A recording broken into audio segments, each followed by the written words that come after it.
Good morning sir. ಅಂಶಿ ಸರ್ಗೆ Kannada Rajyotsava ಕೊಡ್ತಿದ್ದೀರಿ.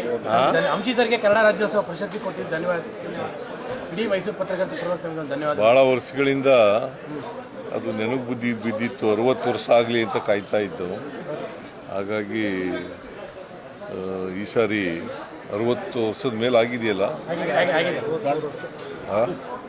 But ಈ ಸತಿ ಅರ್ಜಿ ಹಾಕಿಸ್ಕೊಳ್ದಲ್ಲೇ ಕೊಟ್ಟಿರೋದ್ರಿಂದ ಅರ್ಜಿ ಹಾಕದೇನೆ ಕೊಟ್ಟಿದ್ದೀವಿ ಈ ಸಾರಿ. ಹೌದು, ಯಾರಿಗೂ ಅರ್ಜಿ ಹಾಕ್ಸಿಲ್ಲ. ಅದನ್ನ ಪಾಪ ಎಲೆ ಮರೆ ಕಾಯಿ ಅಂತ ಇದ್ದಂಥವ್ರಿಗೆಲ್ಲ ಹುಡುಕಿ ಕೊಟ್ಟಿದ್ದೀವಿ. ಮತ್ತು ಸಾಮಾಜಿಕ ನ್ಯಾಯ ಎಲ್ಲ ರೀಜನಲ್ ಬ್ಯಾಲೆನ್ಸ್ ಮಾಡಿರ್ತಕ್ಕಂಥದ್ದು ಎಲ್ಲ ಮಾಡಿದ್ದೀವಿ. ಎಲ್ಲ ಜಿಲ್ಲೆಗೂ ತಪ್ಪದಾಗ ಕೊಟ್ಟಿದ್ದೀವಿ. ಮೈಸೂರು ಪತ್ರಕರ್ತರ ಪರವಾಗಿ ಧನ್ಯವಾದಗಳು ತಮಗೆ. Okay, thank you. ಡಿಎನು ರಿಲೀಸ್ ಮಾಡಿಕೊಟ್ಟಿದ್ದಾರೆ. ಸರ್ಕಾರಿ ನೌಕರರಿಗೆ ಡಿಎನು ಸರ್ ರಿಲೀಸ್ ಆಗಿದೆ. ಲಾಸ್ಟ್ ಟೈಮ್ ತಾವು ಹೇಳಿದ್ರಿ ಆಗುತ್ತೆ ಅಂತ ಹೇಳಿ, ಅದು ಆಗಿದೆ ಅಂತ ಅವರು ಖುಷಿಯಾಗಿದ್ದಾರೆ. ಸರ್, ಈಗ ಮೈಸೂರಲ್ಲಿ ಹುಲಿ ದಾಳಿ ಪ್ರಕರಣಗಳು ಹೆಚ್ಚಾಗ್ತಾ ಇದಾವೆ. ಅಂದ್ರೆ ಬ್ಯಾಕ್ ಟು ಬ್ಯಾಕ್ ಇಬ್ಬರು ರೈತರು. ಅದಕ್ಕೆ ಏನಾಗಿದೆ ಅಂತಂದರೆ, ನಿಜ ಹೇಳಬೇಕು ಅಂತಂದರೆ, ಫಾರೆಸ್ಟ್ನಲ್ಲಿ ಜನಗಳು ಜಾಸ್ತಿ ಓಡಾಡೋಕ್ಕೆ ಶುರು ಮಾಡಿಬಿಟ್ಟಿದ್ದಾರೆ. ರಿಸಾರ್ಟ್ಗಳೆಲ್ಲ ಆಗ್ಬಿಟ್ಟಿದ್ದಾವೆ. ಆಮೇಲೆ ಸಫಾರಿಗಳೆಲ್ಲ ಜಾಸ್ತಿ ಆಗ್ತಾ ಇದೆ. ಸೊ ಅದು ಒಂದು. ಎರಡನೇದು, ನೀರು ಮತ್ತು ಮೇವು ಇಲ್ಲದೆ ಇರ್ತಕ್ಕಂಥದ್ದು. ಮೂರನೇದು, ಈ ಚಿರತೆಗಳ ಹಾವಳಿ ಹೊರಗಡೆ, ಫಾರೆಸ್ಟ್ ಒಳಗಡೆ. ಸೊ ಇವೆಲ್ಲ ಕಾರಣಗಳಿಗಾಗಿ ಅವು ಮೇವು ನೀರಿಗೋಸ್ಕರ ಹೊರಗಡೆ ಬರ್ತವೆ. ಆನೆಗಳು, ಹುಲಿಗಳು, ಚಿರತೆಗಳು, ಕಾಡಂದಿಗಳು, ಜಿಂಕೆಗಳು ಇವೆಲ್ಲ ಬರ್ತವೆ.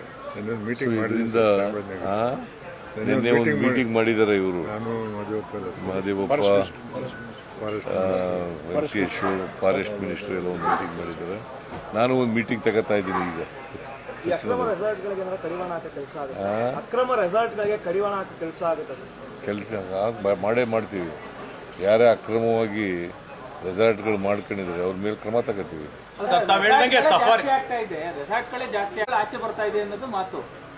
ಅದು ಒಂದು ಕಾರಣ ಅಷ್ಟೇನೆ, ಅದೇ ಮುಖ್ಯ ಕಾರಣ ಅಲ್ಲ. ಅದು ಒಂದು ಕಾರಣ. ಸಫಾರಿಗಳು ಜಾಸ್ತಿ ಆಗ್ತಾ ಇದೆ ಅಂತ ತಾವು ಹೇಳಿದ್ರೆ 4 ಟ್ರಿಪ್ ಮಾಡ್ತಾ ಇದ್ದಾರೆ ಬೆಳಗ್ಗೆಯಿಂದ ಸಂಜೆವರೆಗೂ. ಅದಕ್ಕೆ ಕಡಿಮೆ ಮಾಡಿ ಅಂತ ಹೇಳಿದ್ದೀನಿ. ಕಡಿಮೆ ಮಾಡಿ ಅಂತ ಹೇಳಿದ್ದೀನಿ. ಬಿಹಾರ ಚುನಾವಣೆ ಹೋಗ್ತೀರಾ ಸರ್ ಅಂತ? ಪ್ರಚಾರಕ್ಕೆ ನನಗೆ ಇಲ್ಲಿವರೆಗೆ ಕರೆ ಬಂದಿಲ್ಲ. ಕರೆ ಬಂದರೆ ಹೋಗ್ತೀನಿ. ವಾತಾವರಣ ಹೇಗಿದೆ ಅಂತ ಸರ್? ನಮ್ಮ ಪ್ರಕಾರ ಇಂಡಿಯಾ ಗೆಲ್ತದೆ ಅಂತ ಇದೆ ಸರ್. ಈಗ ಬೆಂಗಳೂರಿನಲ್ಲಿರುವ ಬಿಹಾರ್ ಮತದಾರರಿಗೆ ಇವತ್ತು ಡಿ ಕೆ ಶಿವಕುಮಾರ್ ಅವರು ಮಾತಾಡ್ತಾ ಇದ್ದಾರೆ. ಅಂದ್ರೆ ನಮಗೆ ಸಪೋರ್ಟ್ ಮಾಡಿ ಅನ್ನುವಂಥದ್ದನ್ನ ಬೆಂಗಳೂರು ಸಭೆ ಮಾಡ್ತಾರೆ. ಬಿಹಾರ್ನವರು ಭಾಳ ಜನ ಇದ್ದಾರೆ. ಅವರು ಮನವಿ ಮಾಡೋದು ಮಾಡ್ತೀವಿ, ನೋಡೋಣ ಅವ್ರು ಏನು ಮಾಡ್ತಾರೆ. ಆಚೆ ಬರ್ತಾ ಇದೆ ಅನ್ನೋದು ಮಾತು. ಅದು ಒಂದು ಕಾರಣ ಅಷ್ಟೇನೆ, ಅದೇ ಮುಖ್ಯ ಕಾರಣ ಅಲ್ಲ. ಅದು ಒಂದು ಕಾರಣ.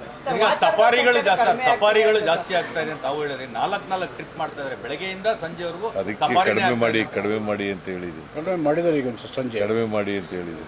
ಬಿಹಾರ ಚುನಾವಣೆ ಹೋಗ್ತೀರಾ ಸರ್ ಅಂತ? ಪ್ರಚಾರಕ್ಕೆ ನನಗೆ ಇಲ್ಲಿವರೆಗೆ ಕರೆ ಬಂದಿಲ್ಲ. ಕರೆ ಬಂದರೆ ಹೋಗ್ತೀನಿ.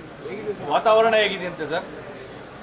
ನಮ್ಮ ಪ್ರಕಾರ ಇಂಡಿಯಾ ಗೆಲ್ತದೆ ಅಂತ ಇದೆ ಸರ್. ಈಗ ಬೆಂಗಳೂರಿನಲ್ಲಿರುವ ಬಿಹಾರ್ ಮತದಾರರಿಗೆ ಇವತ್ತು ಡಿ ಕೆ ಶಿವಕುಮಾರ್ ಅವರು ಮಾತಾಡ್ತಾ ಇದ್ದಾರೆ. ಅಂದ್ರೆ ನಮಗೆ ಸಪೋರ್ಟ್ ಮಾಡಿ ಅನ್ನುವಂಥದ್ದನ್ನ ಬೆಂಗಳೂರು ಸಭೆ ಮಾಡ್ತಾರೆ. ಬಿಹಾರ್ನವರು ಭಾಳ ಜನ ಇದ್ದಾರೆ. ಅವರು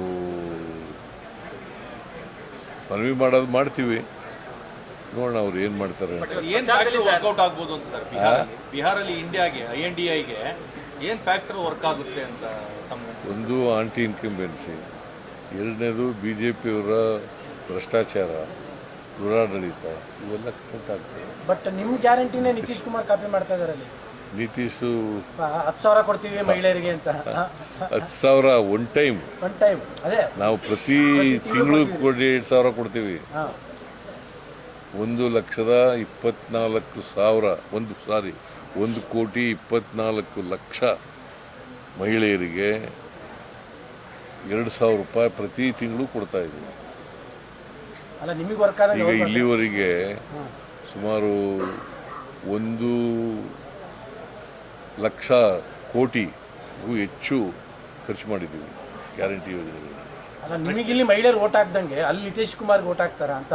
ಎಲ್ಲಿ? ಅಲ್ಲಿ ಬಿಹಾರದಲ್ಲಿ ಅವರು ಅದೇ ಗ್ಯಾರಂಟಿ ಸ್ಕೀಮ್ ಅವೆಲ್ಲಕ್ಕಿಂತ ಹೆಚ್ಚಾಗಿ ನಿತೀಶ್ ಕುಮಾರ್ ಭಾಳ ವರ್ಷ ಮುಖ್ಯಮಂತ್ರಿ ಆಗಿದ್ದಾರೆ. ಆಮೇಲೆ ಯಾವುದೇ ಒಂದು ಸಿದ್ಧಾಂತ ಇಲ್ಲ. ಬಿ ಜೆ ಪಿ ಜೊತೆಲೂ ಹೋಗ್ತಾರೆ, ಕಾಂಗ್ರೆಸ್ ಜೊತೆಲೂ ಬರ್ತಾರೆ, ಲಾಲೂ ಪ್ರಸಾದ್ ಜೊತೆ ಹೋಗ್ತಾರೆ. ಈ ಥರ ಆಗಿ ಯಾವುದೇ ಒಂದು ಸಿದ್ಧಾಂತ ಇಲ್ಲದೆ ಇರ್ತಕ್ಕಂಥದ್ದು. ಮತ್ತು ಬಡತನ ಜಾಸ್ತಿ ಇದೆ ಅಲ್ಲಿ, ಬಿಹಾರ್ನಲ್ಲಿ ಬಡತನ ಜಾಸ್ತಿ ಇದೆ. ಸೊ ಹಂಗಾಗಿ ಹೆಚ್ಚಾಗಿ ಬಡವರು, ಹಿಂದುಳಿದವರು, ಅಲ್ಪಸಂಖ್ಯಾತರು, ದಲಿತರು ಎಲ್ಲ ಕಾಂಗ್ರೆಸ್ ಪರ vote ಹಾಕ್ತಾರೆ. ಸರ್, ಇವತ್ತು ಬೆಂಗಳೂರಿನಲ್ಲಿ ನಡೆದಂತಹ ಬಿಹಾರ ಮತದಾರರ ಪ್ರಚಾರ ವೇಳೆ ಸರ್, ಬಿಹಾರದ ಮುಖಂಡರೆಲ್ಲರೂ ಕೂಡ ಡಿ ಕೆ ಶಿವಕುಮಾರ್ ಅವರು ಮುಂದಿನ ದಿನಗಳಲ್ಲಿ ಮುಖ್ಯಮಂತ್ರಿ ಆಗ್ತಾರೆ ಅಂತ ಹೇಳಿ ಹೇಳಿದ್ದಾರೆ ಸರ್. ಬಿಹಾರದ ಮುಖಂಡರು ಪ್ರಚಾರದ ವೇಳೆ. ನಿಮಗೇನು ಇಲ್ವಾ? ಅಲ್ಲ ಸರ್, ಇವತ್ತು ಜನ ಮಾತಾಡೋದು ಬೇಡಪ್ಪ. ಜನ ಏನಾದ್ರು ಮಾತಾಡ್ತಾರೆ. ಹೈಕಮಾಂಡು ಯಾರ್ರೀ ಹೈಕಮಾಂಡು? ಸೋನಿಯಾ ಗಾಂಧಿ ಅವರು, ರಾಹುಲ್ ಗಾಂಧಿ ಅವರು, ಸೋನಿಯಾ ಗಾಂಧಿ ಅವರು, ರಾಹುಲ್ ಗಾಂಧಿ ರಾಹುಲ್ ಗಾಂಧಿ ಅವರು, ಖರ್ಗೆ ಅವರು, ಅವ್ರು ಮಾತಾಡಿದಾರ? ಮತ್ತೆ ನೀವೇ ನಿಮ್ದೇ ಚರ್ಚೆ ಜಾಸ್ತಿ. ಅವರು ಜನ ಮಾತಾಡೋದಕ್ಕಿಂತ ನಿಮ್ಮದೇ ಜಾಸ್ತಿ ಆಗಿರೋದು. ಕೇಳಪ್ಪ, ಈಗ ಪ್ರಶ್ನೆ ಕೇಳಲಿಲ್ಲ ಈಗ ಅವರು. ಅವ್ರು ಹೇಳ್ತಾರೆ ಅಗತ್ಯ ಏನಾಯ್ತು? ಅಲ್ಲ ಅಲ್ಲಿಯ ಮುಖಂಡರು ಈಗ ತಾನೇ ಮಾತಾಡಿದ್ದಾರೆ ಅಂತ ಕೇಳಿ. ಯಾವ ಮುಖಂಡರು? ಅಲ್ಲಿಯ ಡಿ ಕೆ ಶಿವಕುಮಾರ್ ಅವರು ಸಭೆ ಮಾಡ್ತಾ ಇದ್ದಾರೆ. ಬಿಹಾರದ ಈಗ ನೋಡ್ರಿ, ಹೈಕಮಾಂಡ್ ತೀರ್ಮಾನ ಮಾಡಬೇಕು. ಹೈಕಮಾಂಡ್ ತೀರ್ಮಾನ ಮಾಡದೆ ಬೇರೆ ಯಾರೇ ಇದು ಮಾತಾಡಿದ್ರು ಕೂಡ ಅದಕ್ಕೆ ಕಿಮ್ಮತ್ತಿಲ್ಲ. ಓಕೆ ಸರ್, ಸಂಪುಟ ಪುನರಚನೆ ಏನಾದ್ರು ಮಾಡ್ತೀವಿ? ಸಂಪುಟ ನಾನು ಬಿಹಾರ್ ಚುನಾವಣೆ ಆದ ತಕ್ಷಣ ಮಾತಾಡ್ತೀನಿ.